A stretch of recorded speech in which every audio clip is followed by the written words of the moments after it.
عزت، لفظ عزت جو ہے عزیزان گرامی، شاید میں اور آپ سب محنتیں اس لیے کر رہے ہیں کہ ہمیں عزت مل جائے. کوئی نوکری کر رہا ہے کہ صاحب عزت ہو جائے، کوئی کاروبار کر رہا ہے کہ صاحب عزت ہو جائے، پڑھ رہے ہیں بچے اس لیے کہ عزت مل جائے.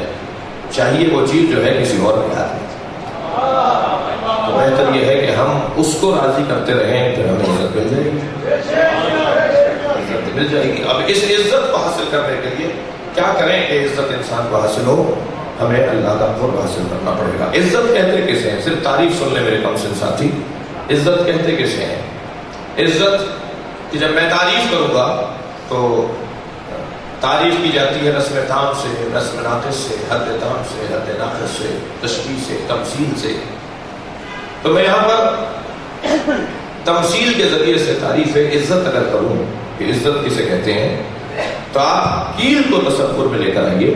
دقت فرمائیں گے، کیل کو تصور میں لے کے آئیے اور اس کیل کو آپ دیوار کے اوپر ضربے مار کر داخل کرنے کی کوشش کیجیے.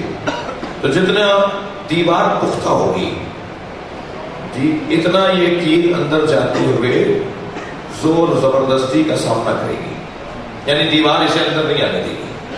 لہٰذا آپ کیا کرتے ہیں، آپ سے یہ بہت سے دوست وہ فلاں کیل لے کر آؤ، جو وہ فلان والی کیل ہوتی ہے. تو یہ مضبوط کیل کیوں لے کر آ رہے ہیں؟ کیونکہ مقابلہ مضبوط سے ہے. اب اس دیوار کے اندر جو زیادہ مضبوط مثلا RCC کی دیوار ہے، اس میں آپ کو اس کیل کو ڈالنے کے لیے آپ نے وہ مہنگی اور سخت والی کیل آپ نے تلاش کی. بعض اوقات وہ بھی ٹوٹ جاتی ہے، بعض اوقات وہ بھی مڑ جاتی ہے، کیل اندر نہیں جا پاتی. یہ جو کیفیت دیوار کی اور کیل کی ہے، یعنی یہ جو حالت اس وقت دیوار اور کیل کی ہے، یہ عزت اور بے عزتی کی کیفیت ہے. یعنی اس وقت دیوار نے ثابت کیا ہے کہ میں صاحب عزت ہوں، میں غیر کو جگہ نہیں بنانے دوں گی. اور یہی کیل اگر آپ عزیزان گرامی لکڑی پر ٹھوکیے تو شاید 2 ضربوں میں ہی لکڑی میں کیل چلی جائے گی. تو یہ جو لکڑی ہے یہ اس کی نسبت عزت میں کمزور ہے. اس نے جلدی جگہ بنانے دی ہے اپنے غیر کو. یہ وہ صاحب عزت نہیں ہے جیسی وہ صاحب عزت ہے، جلدی اس نے جگہ بنانے دی ہے. لیکن عزیزان گرامی یہ کیل آپ مضبوط ترین کیل بھی لے آئیں تو ایک اور جگہ پر بھی اس کو ڈالنے کی کوشش کی جا سکتی ہے، ٹھوکنے کی کوشش کی جا سکتی ہے، اور وہ ہے پتھر. پتھر لیجئے، اس پہ کیل کو جوڑیے اور آپ مارنا شروع کیجئے کہ کسی طرح یہ کیل پتھر میں چلی جائے. پتھر ٹوٹ جائے گا، جگہ نہیں بنانے دے گا. اسے کہتے ہیں عزت.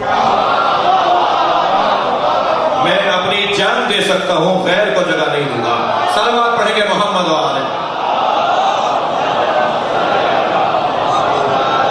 اب مولا حسین کا جملہ سنیے، میرے مولا فرما رہے ہیں ان الداعی ابن الداعی قد رکض بین اثنتین. اس بد کردار عورت کی اولاد نے مجھے 2 راہے پہ کھڑا کر دیا. جی یزید کو مخاطب کر رہے ہیں. ان الداعی ابن الداعی قد رکض بین اثنتین. اس بد کردار عورت کی اولاد نے مجھے 2 راہے پہ لا کے کھڑا کر دیا. بین الذلۃ والذلہ.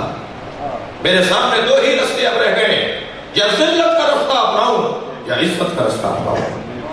اور یہ کہہ کر فوراً فرمایا ہے ہاتھ من الذلہ، ہم اہل بیت سے ذلت دور ہے. ہم ذلت کا رستہ اپنانے والے لوگ نہیں ہیں. میں موت کے رستے کو اپناؤں گا، میں ذلت کے رستے کو نہیں اپناؤں گا. یہ لہجہ وہی اپنا سکتا ہے جو اللہ سے عزت پاتا ہو،